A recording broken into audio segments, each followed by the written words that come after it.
Assalamualaikum warahmatullahi wabarakatuh. Jumpa lagi kita di episod yang ketiga. InsyaAllah, marilah sama-sama kita dengar ayat yang kita akan tadabbur sama-sama sebentar lagi setelah bacaan oleh Syekh. وَكَانَ حَقًّا عَلَيْنَا نَصْرُ الْمُؤْمِنِينَ.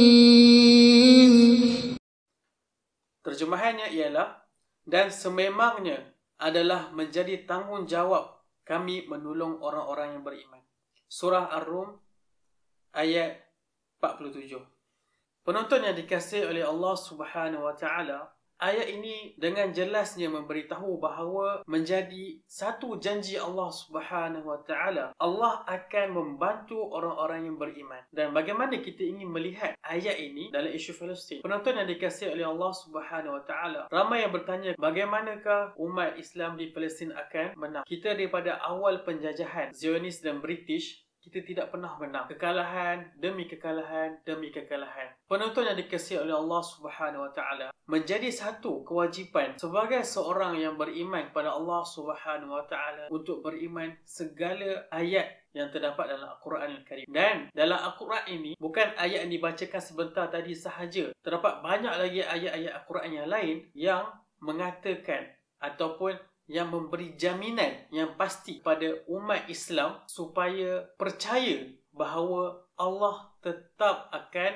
membantu umat Islam. Bantuan dan kemenangan umat Islam sejak awal zaman Rasulullah SAW sehinggalah ke hari ini memang wujud. Kita sebagai umat Islam wujud di atas muka bumi ini adalah supaya kita diuji oleh Allah Subhanahu wa taala. Dengan ujian itulah kita dapat meningkatkan keimanan kita pada Allah Subhanahu wa taala. Dan dalam ujian ini kita dapat katakan ia datang dengan pelbagai rupa. Kalau kita bagi contoh apa yang berlaku di Palestin pada hari ini, di mana setiap hari rakyat Palestin dibunuh, tangkap, rumah mereka dirobohkan, rakyat Gaza itu dah berbelas tahun mereka dikepung dengan tembok yang tinggi. Itulah ujian yang dihadapi oleh penduduk Palestin pada hari ini. Kalau kita katakan sangat berat ujian mereka, pada zaman Rasulullah SAW lagi mereka telah menghadapi ujian-ujian yang berat. Sebagai contoh, pada ketika sebelum hijrah baginda SAW dan para sahabat ke Mekah, mereka menghadapi kelaparan yang sangat teruk ketika mana mereka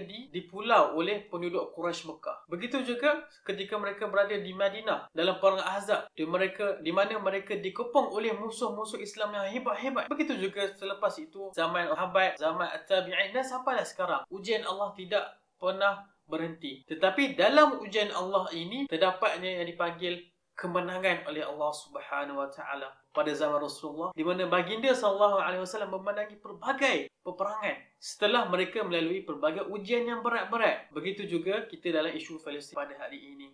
Pelbagai ujian kita lalui. Tetapi selepas ujian ini, memang satu perkara yang pasti, perkara yang dijaminkan oleh Allah Subhanahu wa taala dan menjadi satu perkara yang sangat penting dalam akidah kita untuk mempercayai bahawa bantuan Allah itu tak akan sampai. Kita jumpa lagi episod yang akan datang. Assalamualaikum warahmatullahi wabarakatuh.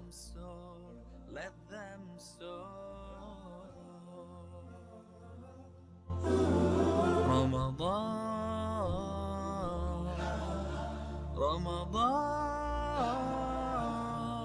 welcome holy month Ramadan, Ahlan Ramadan.